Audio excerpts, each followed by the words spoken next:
Hello, everybody in Facebook world. So glad that you've taken a moment to join me again today. We do this weekly podcast, and it's just an opportunity for me to speak into the Christian community, those who embrace the biblical worldview and realize, look, the fight is real, but so are the victories. And we're going to face some epic challenges over the next few years and months. We will, and we have. The early church did, and we will as well. But with epic challenges and epic trials come epic victories.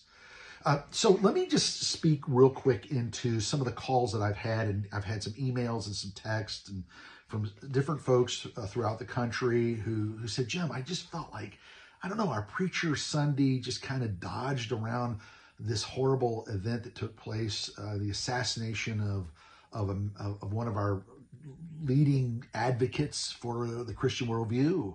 I call him a modern day John the Baptist, a modern day Stephen. And we just felt like our preacher just really didn't deal with the issue. It's on everybody's mind but his. Look, I'm just going to tell you this. I preached in the local church for over 30 years. And there were times where I would leave the stage and I'd go, I don't know that I handled that subject well. I didn't say enough, or maybe I said too much.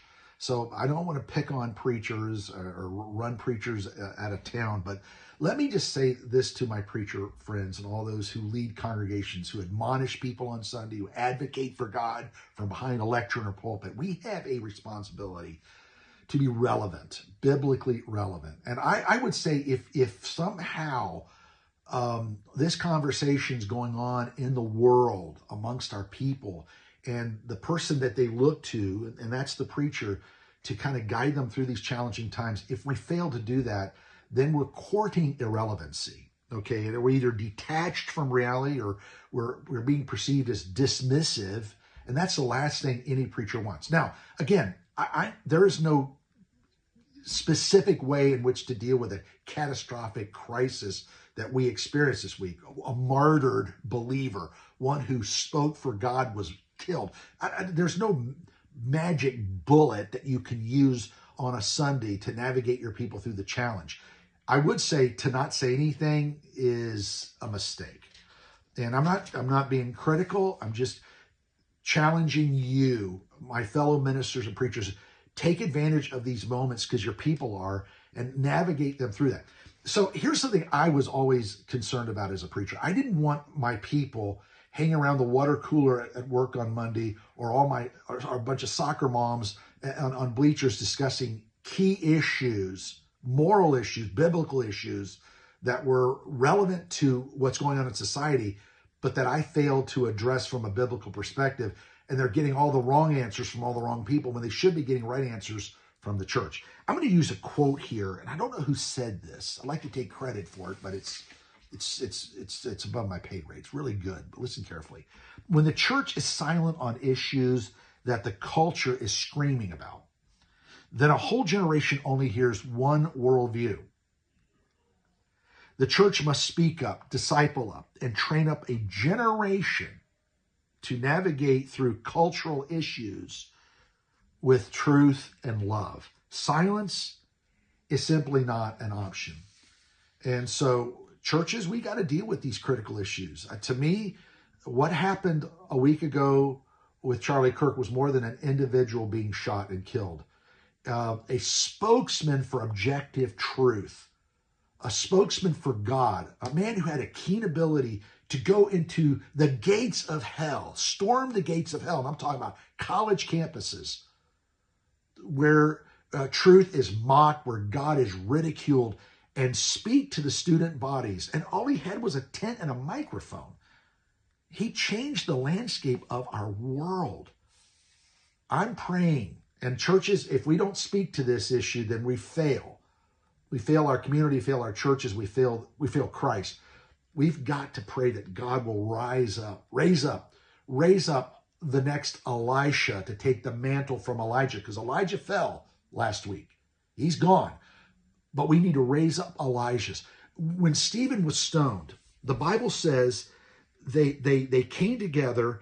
Devout men carried Stephen to his burial and made great lamentation over him. They recognized one of God's men died. So they didn't gloss over it. They lamented.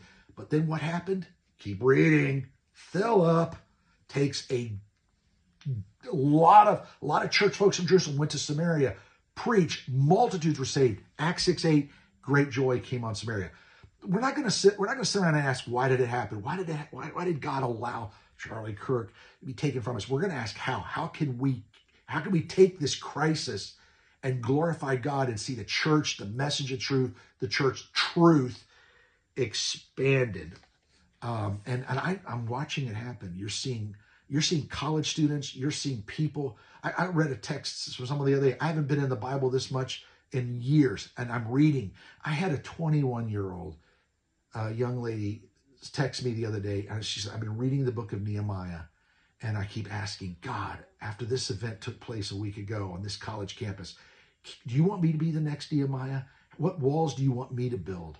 And she says, I've just been praying. I said, keep praying, because the first 11 verses of Nehemiah 1, he prays and he weeps. It's mentioned 9 times in 11 verses. Prays and weeps, prays and weeps. And keep reading chapter 2. God answers his prayer. He gets to go build a wall. All right, final comment in regards to taking the biblical worldview and intertwining it into the political landscape of society. Sterling Lacey once stated, it's not a question of whether politics and religion will mix. The question is which religion will mix with politics. James Madison, the 4th president of the United States, he got that when he said, cursed be all learning that is contrary to the cross of Christ. He understood you can't have a strong country, you can't have strong colleges, you can't have strong educational systems without a biblical framework to work within. So let me close with this comment from Tony Evans in his book, Kingdom Politics. You cannot remove God's perspective from government, especially his perspective on freedom, and have an ordered society. Our society is chaotic. The transgender movement, the sexual expressive crowd promoting all forms of sexuality to define themselves. This is a sign of corruption. Who's going to stop that? Who's going to guide these people to truth? Who's going to lead with grace and land with truth, if not for the church? But we've got to raise up the next generation of leaders, all right? And so we mourn the loss of a zealot, a Christian who advocated strongly for Christ and for objective truth. But we also look forward to seeing God raise up a new crop of leaders. And I pray that is you. I pray it's me. But the church cannot be silent. Okay, we've got to be actively engaged and cognizant of what's going on. That's how we become relevant, when we preach the truth and we allow the truth to set people free. Thanks for joining me today. Look forward to seeing you next week. Hope these words encourage you. Look, contend for the faith, agonize for the faith. It's worth agonizing over, because it is truth, it is faith, it's the cross, it's the message of Jesus, it's the gospel that sets people free.